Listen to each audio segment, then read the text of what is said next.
ಗೃಹಲಕ್ಷ್ಮಿ ಯೋಜನೆಯಲ್ಲಿ 80 ಕೋಟಿ ಹಣ ಮಾಯವಾಗ್ತಾ ಇದೆಯಾ? ಸತ್ತವರ ಹೆಸರಲ್ಲೂ ಹಣ ಲೂಟಿನ ಸರ್ಕಾರ ಈಗ ಹೂಡಿರುವ ಆ ಒಂದು ಮಾಸ್ಟರ್ ಪ್ಲಾನ್ ಏನಂತ ಗೊತ್ತಾ? ನಿಮ್ಮ ಅಕೌಂಟ್ಗೆ ಇನ್ನೂ 2,000 ರೂಪಾಯಿ ಬರ್ತಾ ಇಲ್ವಾ?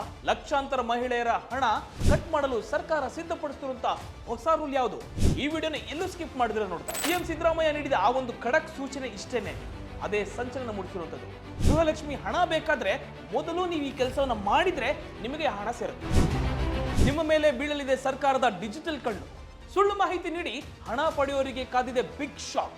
ಅಸಲಿ ಸತ್ಯ ಏನು, ಯಾವ ರೀತಿ ಬದಲಾವಣೆ ಮಾಡಿದ್ದಾರೆ, ಯಾವ ರೀತಿ ಡಿಜಿಟಲ್ ಕಣ್ಣಿಟ್ಟಿದ್ದಾರೆ ಅನ್ನೋದನ್ನ ಈ ವಿಡಿಯೋದಲ್ಲಿ ತಿಳಿಸ್ತಾ ಹೋಗ್ತೀವಿ.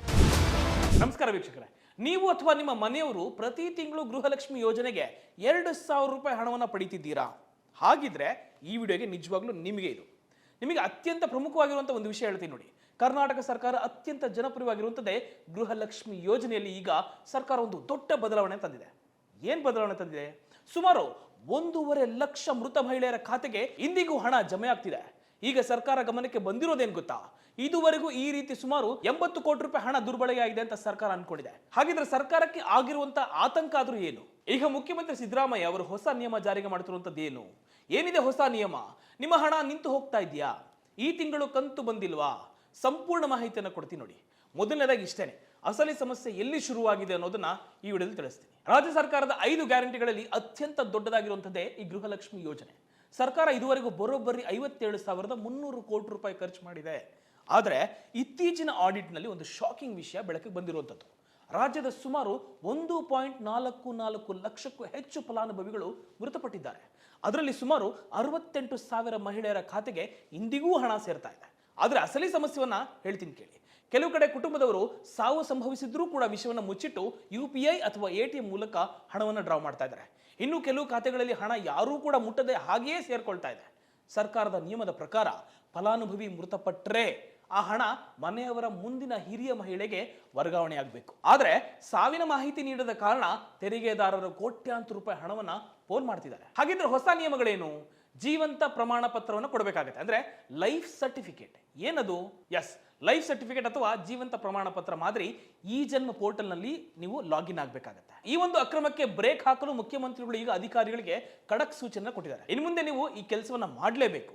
ಅಂದ್ರೆ ಜೀವಂತ ಪ್ರಮಾಣ ಪತ್ರ, ಲೈಫ್ ಸರ್ಟಿಫಿಕೇಟ್. ಇನ್ನು ಮುಂದೆ ಪಿಂಚಣಿದಾರರು, ಗೃಹಲಕ್ಷ್ಮಿ ಫಲಾನುಭವಿಗಳು ಕೂಡ ವರ್ಷಕ್ಕೊಮ್ಮೆ ತಾವು ಬದುಕಿದ್ದೇವೆ ಅಂತ ಒಂದು ಜೀವಂತ ಪ್ರಮಾಣ ಪತ್ರವನ್ನು ಸಲ್ಲಿಸಬೇಕಾಗತ್ತೆ. ಅದು ಕಡ್ಡಾಯವಾಗಿ. ಇದನ್ನ ನೀವು ಬ್ಯಾಂಕಿಗೆ ಹೋಗಿ ಬಯೋಮೆಟ್ರಿಕ್ ಮೂಲಕ ಅಥವಾ ಫೋಟೋ ಅಪ್ಲೋಡ್ ಮಾಡುವ ಮೂಲಕ ನೀಡಬೇಕಾಗತ್ತೆ. ಇನ್ನ ಈ ಜನ್ಮ ಲಿಂಕ್ ಅಂದ್ರೆ ಏನು? ಸರ್ಕಾರದ ಈ ಜನ್ಮ ಪೋರ್ಟಲ್ ಅನ್ನ ಗೃಹಲಕ್ಷ್ಮಿ ಡೇಟಾ ಜೊತೆಗೆ ಲಿಂಕ್ ಮಾಡಬೇಕಾಗತ್ತೆ. ಅಂದ್ರೆ ಒಂದು ವೇಳೆ ನೀವೇನಾದ್ರೂ ಸಾವು ಸಂಭವಿಸಿದ್ರೆ, ಅದು ನೋಂದಣಿ ಆದ್ರೆ ತಕ್ಷಣ ಈ ಖಾತೆಗೆ ಹಣ ಹೋಗೋದು ನಿಲ್ಲಿಸ್ತಾರೆ. ಅಧಿಕಾರಿಗಳು ಕೂಡ ಭೇಟಿ ಮಾಡುವಂತ ಚಾನ್ಸಸ್ ಜಾಸ್ತಿನೇ ಇದೆ, ಹುಷಾರಾಗಿರಿ. ಜನರಿಗೆ ತೊಂದರೆ ಆಗಬಾರದು ಅಂತ ಅಂಗನವಾಡಿ ಕಾರ್ಯಕರ್ತೆಯರು ಅಥವಾ ಗ್ರಾಮ 1 ಸಿಬ್ಬಂದಿ ನಿಮ್ಮ ಮನೆಗೆ ಬಂದು ಪರಿಶೀಲನೆ ಕೂಡ ಮಾಡುವಂತ ಸಾಧ್ಯತೆ ಇದೆ. ಆದ್ರೆ ಹೆಚ್ಚುವರಿ ಮಾಹಿತಿ ಏನು ಅಂತಂದ್ರೆ, ಹಣ ಬರ್ತಿಲ್ಲ ಅನ್ನೋರು ಎಷ್ಟೋ ಜನ ಹೇಳ್ತಾನೆ ಇರ್ತೀರಾ.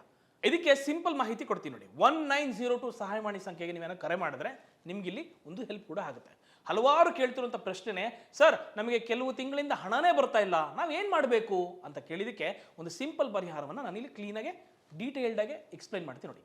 KYC ಅಪ್ಡೇಟ್ ಅನ್ನ ಮಾಡಬೇಕಾಗುತ್ತೆ. ಮುಖ್ಯವಾಗಿ ನಿಮ್ಮ ಬ್ಯಾಂಕ್ ಖಾತೆಗೆ ಆಧಾರ್ CD ಅಂದ್ರೆ ಆಧಾರ್ ಜೊತೆ ಪ್ಯಾನ್ ಕಾರ್ಡ್ ಲಿಂಕ್ ಆಗಿದೆಯಾ ಇಲ್ವಾ ಅನ್ನೋದನ್ನ ಚೆಕ್ ಮಾಡ್ಕೊಳ್ಳಿ. ಇನ್ ಕೇಸ್ ಏನಾದ್ರೂ ಆಧಾರ್ ಲಿಂಕ್ ಆಗಿಲ್ಲ ಅಂತಂದ್ರೆ ಸರ್ಕಾರ ಹಣ ಹಾಕಿದ್ರೂ ಕೂಡ ನಿಮ್ಮ ಖಾತೆಗೆ ಜಮಾ ಆಗೋದಿಲ್ಲ. ಇನ್ನು ರೇಷನ್ ಕಾರ್ಡ್ ತಿದ್ದುಪಡಿ ಮಾಡಬೇಕಾಗುತ್ತೆ. ಪಡಿತರ ಚೀಟಿಯಲ್ಲಿ ಮಹಿಳೆ ಹೆಡ್ ಆಫ್ ದಿ ಫ್ಯಾಮಿಲಿ ಅಂತ ನಮೂದಿಸಬೇಕಾಗುತ್ತೆ. ಒಂದು ವೇಳೆ ಇಲ್ಲದಿದ್ರೆ ಆಹಾರ ಇಲಾಖೆಯಲ್ಲಿ ತಿದ್ದುಪಡಿ ಮಾಡಿಸ್ಕೊಳ್ಳಿ. ಮೃತ ಫಲಾನುಭವಿಗಳು ಬದಲಾವಣೆ ಅಂದ್ರೆ ಒಂದು ವೇಳೆ ಫಲಾನುಭವಿ ಮೃತಪಟ್ಟಿದ್ರೆ ಅವರ ಡೆತ್ ಸರ್ಟಿಫಿಕೇಟ್ ನೀಡಿ ಅವರ ಜಾಗದಲ್ಲಿ ಮನೆಯ ಮತ್ತೊಬ್ಬ ಮಹಿಳೆಯನ್ನ ಫಲಾನುಭವಿಯನ್ನಾಗಿ ಮಾಡಿಕೊಳ್ಳಬಹುದು.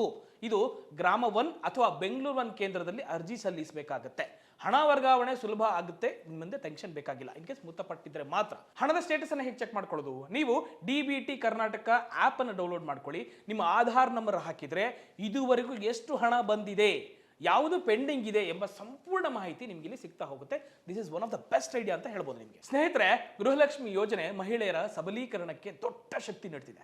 ಇದುವರೆಗೂ 1.24 ಕೋಟಿಗೂ ಹೆಚ್ಚು ಮಹಿಳೆಯರು ಇದರ ಲಾಭವನ್ನು ಪಡ್ಕೊಳ್ತಾ ಇದ್ದಾರೆ. ಸರ್ಕಾರದ ಈ ಹೊಸ ಜೀವಂತ ಪ್ರಮಾಣ ಪತ್ರ ನಿಯಮ ಕೇವಲ ಅಕ್ರಮವನ್ನು ತಡೆಯಲು ಮಾತ್ರ. ಅರ್ಹ ಫಲಾನುಭವಿಗಳು ಯಾವುದೇ ಆತಂಕ ಪಡುವಂತ ನೆಸೆಸಿಟಿ ಇಲ್ಲ. ಸರ್ಕಾರದ ಈ ನಿರ್ಧಾರ ಸರಿಯಾಗಿದೆಯಾ? ಇದರಿಂದ ಬಡ ಮಹಿಳೆಯರಿಗೆ ತೊಂದರೆ ಆಗುತ್ತಾ? ನಿಮ್ಮ ಅಭಿಪ್ರಾಯವನ್ನ ಕಮೆಂಟ್ ಮೂಲಕ ತಿಳಿಸೋದನ್ನ ಮರಿಬೇಡಿ. ಕರ್ನಾಟಕ ಸರ್ಕಾರದ ಎಲ್ಲಾ ಯೋಜನೆಗಳ ಇತ್ತೀಚಿನ ಅಪ್ಡೇಟ್ ಅನ್ನು ಪಡ್ಕೊಳ್ಳಲು ನಮ್ಮ ಚಾನಲ್ನ ಈಗಲೇ ಸಬ್ಸ್ಕ್ರೈಬ್ ಮಾಡ್ಕೊಳ್ಳಿ. ಈ ವಿಡಿಯೋ ಇಷ್ಟವಾಗಿದ್ರೆ ಲೈಕ್ ಮಾಡೋದನ್ನ ಮರಿಬೇಡಿ. ಈ ಒಂದು ಪ್ರಯೋಜನ ಪಡ್ಕೊಳ್ಬೇಕಾಗಿರುವಂತ ಎಲ್ಲಾ ಮಹಿಳೆಗೂ ಈ ವಿಡಿಯೋನ ಶೇರ್ ಮಾಡಿ. ನಿಮ್ಮ ಅನಿಸಿಕೆಯನ್ನ ಕಮೆಂಟ್ ಮಾಡೋದನ್ನ ಮರಿಬೇಡಿ. This is Boss Wala channel signing off. Bye. Boss Wala. Be the boss.